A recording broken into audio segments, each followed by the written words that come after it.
It's Carly here. Literally have nothing going on the rest of the day today, so I thought why not make a video, and it's actually a video I've been meaning to make.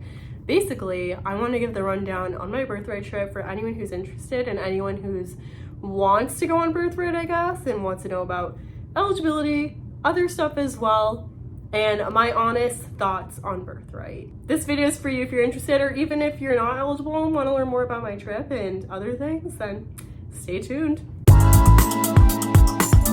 Okay, I just need to acknowledge this moment since I am a pale girl and it's so hard for me to get tan because I straight up burn. Literally, I don't know if you can tell. Can you notice that slight tan line? Because I got that from Birthright. The obvious first thing that we gotta discuss is eligibility for this trip. One obvious thing that's required is that either you're Jewish or you have a family member that's Jewish. I know people from my trip and from other people who went on Birthright that may not be Jewish, but they have a parent or grandparent that is, so that makes you eligible to go on the trip. Another thing is age. I believe you have to be 18, and I think the max age is 26. And then another huge component of it as well is whether or not you've been to Israel before. On my trip, there were some people that have been to Israel before, but I believe there's a certain age cutoff where it's okay for you to go or not to go. I don't really know because I've never been, so it doesn't really affect me that much. But yeah, those are the three main things. There are a few different types, and they're kind of run and managed by different travel organizations. So the one that I went on was Sachlav, and that one was really focused on Israel life and culture. So we had like a lot of like chill time, and we're able to like see like the culture and do stuff like that, which was really, really cool. I know there's an outdoors one, and I think there's like a food tasting one as well.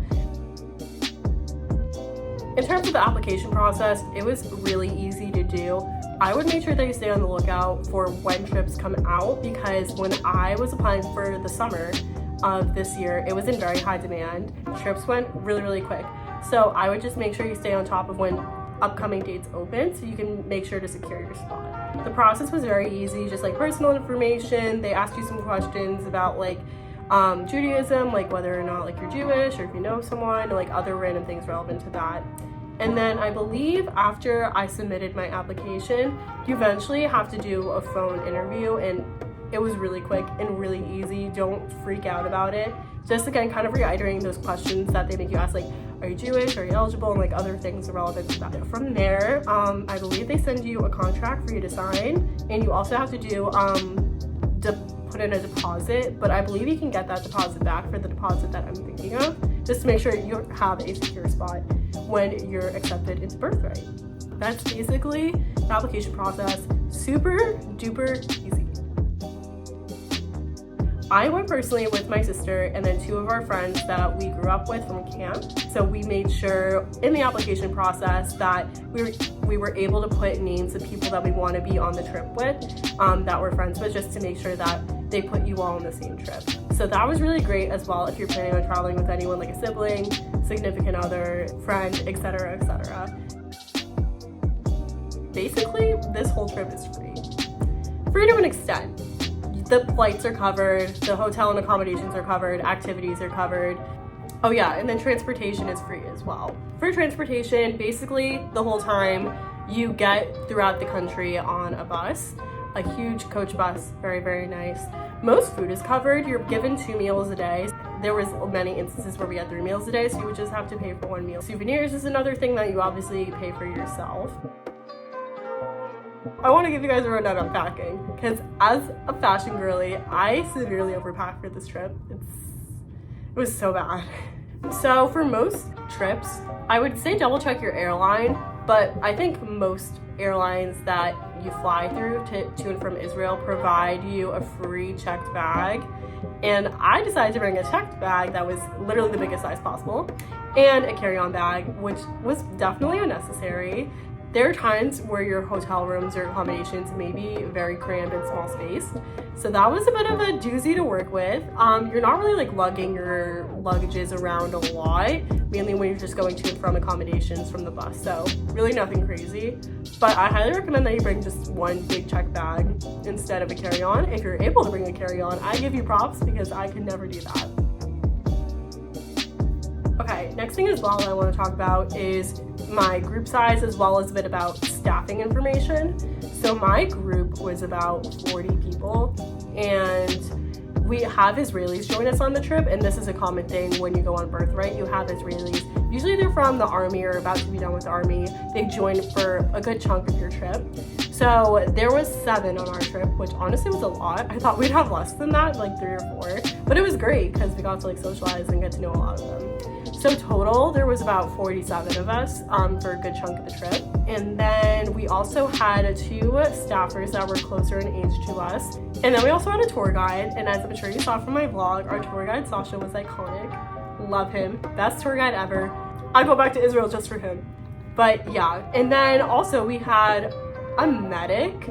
I say medic because the only thing they have is a first aid kit. I forgot to mention this earlier when I filmed, but basically if there was an emergency where they had to take you to the hospital, the medic would go with you in an instance like that. They're not just there for first aid. This trip is basically back to back to back. You're doing a lot of stuff each day. You're waking up early, going to bed late overall, at least I did for most of the trip. And if you're a chronic illness girly like me, there's a chance that you'd get run down by the end of the trip. That personally happened to me. I came back with a cough and a cold. Every group's itinerary is different, but to kind of give you a rundown on mine, I highly recommend that you watch my vlog to hear me talk about this a lot more in detail. But we flew into and out of Tel Aviv, which is kind of like the central part of Israel. And literally on the first day, we drove to the north, and we were in the north of Israel for a few days, which was really pretty, very, very cool. And then we went to Jerusalem then for like 4 days, I believe. And Jerusalem was really cool. It's like the old city, so that was really fun to experience. And we were there for a Shabbat as well. Then we went to the desert in the south, the Negev desert. We did 1 night in these Bedouin tents, which was a really cool experience. But I would never do it again personally because that's when I started to get my cough and cold. And that was also an experience because we were not provided with pillows for when we sleep. So I used my travel pillow and I definitely pulled some muscles in my neck.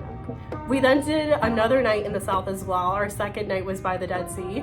Our hotel was literally really shitty though. There was a cockroach in my room, there were cockroaches around, it was horrific. But the view was really beautiful though. And then after the south, we ended back in Tel Aviv for a few days and then we left from there. Also, I don't know if I mentioned this, but the trip is a total of 10 days.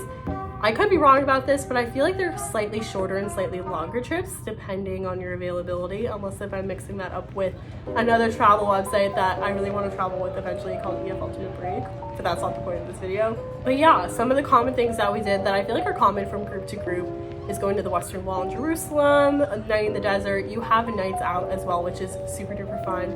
I recommend that you go out for those fun nights, like drink, dance with your friends, and get to know people because it was a really cool experience. Tel Aviv, of course, huge part of the trip. You also go to Yerucham, which is the Holocaust Memorial Museum in Israel as well. Very moving. However, our tour guide kind of sucked. So that took away from the experience a little bit. Oh, and another huge thing as well is the Dead Sea. The Dead Sea is the lowest point of sea level. I don't know the words, I'm sorry guys. It's the lowest sea level in the world. I think that's how you say it. So basically, if you were to ever go into the Dead Sea, you literally just float. If you literally stop moving your muscles, your legs and arms will just float up towards the top of the water, and it's literally the coolest thing ever. It was a little painful if you were in there for a little too long because, again, very salty water, but such a cool experience and highly recommend going. Throughout the trip as well, you go to religious sites, really immerse yourself in both the Jewish and Israeli culture in Israel. I think that was the coolest part in my opinion, at least one of the coolest parts. Just I love learning about other countries, in their culture and getting to meet people from these countries. So getting to meet our Israeli officers and just getting to see people in their day-to-day lives was literally the coolest thing ever. I feel like another huge thing that is also important to include is safety. Like I said, with Israel, sometimes there may be lockdowns and things can happen. As it's located in the Middle East, you never know what can happen over there, and especially with a lot of political issues going on with Israel. You always just have to be aware and cautious. However, this can vary from trip to trip, but I felt very safe on my trip. I wasn't at all worried. We didn't run into any concerns or emergencies at all, which was great. We, of course, have people on our trip, such as the Israeli officers, staffers who have been to Israel before, our tour guide, and of course, like our medic on standby as well. So again, very safe. You're basically with your group the whole time on this trip. You have free time and are able to go off, but you can never go alone. I did break that rule at one point for like 10 minutes, but you're not supposed to do that. But yeah, if you're with at least one other person, then you are fine for going off on free time, but just be very careful. Okay, another side note, but my freckles are popping right now. I don't know what that arm pop was, guys. I'm sorry. As a gluten-free gal, this is something that I wanted to make sure like I'd be okay to eat food when I was there. I've never been to Israel, so I wasn't sure what the cuisine was going to be like. I had an idea, but at the same time I didn't. However, on your application when you sign up, you are able to specify any food restrictions that you have, any medical issues. And even when I was there in Israel, I had people who were able to speak Hebrew help me just make sure things were gluten-free from time to time. So that was really great. And even though I don't have an allergy to gluten, obviously in other countries, gluten and foods are processed differently than the US, and they're a lot better for your body and for digesting. So I was often cheating and eating gluten, but if you're allergic, I don't recommend doing that. I was expecting going into this trip that a lot of places would only take like the currency in Israel and not cards, especially within like the marketplaces and when we weren't in the city. However, there was a lot of places where you can use your card, which was great. However, I did take out some US dollars and exchange them for shekels, which you do with your group as well. I said you do, I'm sorry. I'm immature.